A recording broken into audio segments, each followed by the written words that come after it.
I noticed it first in the way they greeted him. Not rude, not openly, just adjusted. My father arrived early, wearing the same suit he had worn to my graduation years ago. It was slightly outdated, the fabric a little too worn at the elbows, but he had pressed it carefully. I could tell.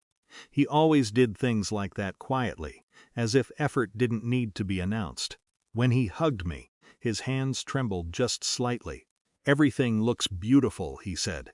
I believed he meant it. For a while, I thought maybe I had imagined the tension. Weddings blur things. Small expressions, tones, glances. It's easy to misread. But then I saw where they seated him. Not at the main table, not even nearby, at the back, near the service entrance, where waiters moved in and out, carrying trays. I asked one of the coordinators. She hesitated before answering, eyes flicking briefly toward my fiancé's mother. "It was arranged that way," she said carefully.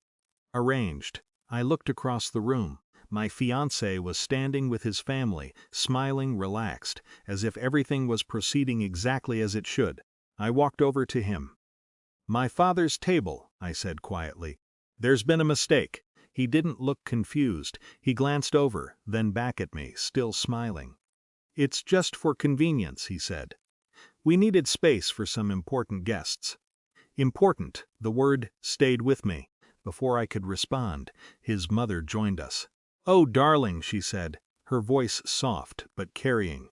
"We thought it would be more comfortable for him there. Less overwhelming.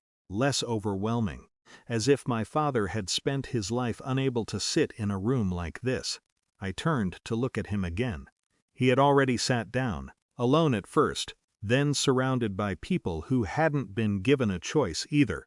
He was speaking politely to them, nodding, adjusting himself into the space he'd been assigned, as if it didn't matter. That was the moment something shifted. Not quickly, not dramatically, just enough. During dinner, the comments became clearer, not directed at me, not even fully at him, just said within range. Some people aren't used to this kind of event. It must feel like a different world. Small laughs, subtle glances, each one light enough to dismiss, together impossible to ignore. I waited for my fiancé to say something, to notice, to interrupt, to correct. He didn't. At one point, he caught my eye from across the room and gave me a reassuring nod, like everything was under control. That nod told me more than anything else, because it meant he saw it and chose it. I sat through the rest of dinner without reacting. Not because I accepted it, because I needed to understand it fully. After the plates were cleared, the officiant began preparing for the ceremony to continue. Guests shifted their attention forward, conversation settling into expectation again. I stood up before I was supposed to.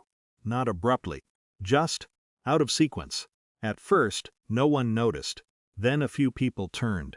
The officiant paused, unsure. I walked toward the center, not toward my fiancé, but slightly past him. My voice, when I spoke, was steady. "I need to make something clear before we continue." The room stilled in a way that felt different from earlier. Less casual. More attentive. I didn't look at his family. I looked at the officiant. "I'm not comfortable proceeding with this ceremony." There was a pause, not confusion. Recognition, the kind that happens when something formal has just shifted. The officiant stepped slightly forward.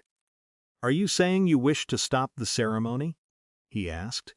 Yes. Simple. Direct. That was enough. It didn't matter what anyone else said after that, because once it's spoken in that space, in that role, it becomes official. Not emotional, not negotiable. My fiancé's smile disappeared then, not replaced with anger. Just absence, as if he hadn't expected the moment to become real. His mother started to speak, something about misunderstanding, about timing, but it didn't carry, because the structure of the event had already changed. I walked back, not to him but to the back of the room, to my father. He stood when he saw me, confused at first. "Is everything all right?" he asked. I nodded. Then, after a moment, I said, "We're leaving." He didn't ask why, he just picked up his jacket, We walked out together, past the tables, past the decorations, past the version of a life that had been arranged for me. No one stopped us. Outside, the air felt different. Not lighter, not easier, just honest. My father looked at me once, as if he wanted to say something, then chose not to.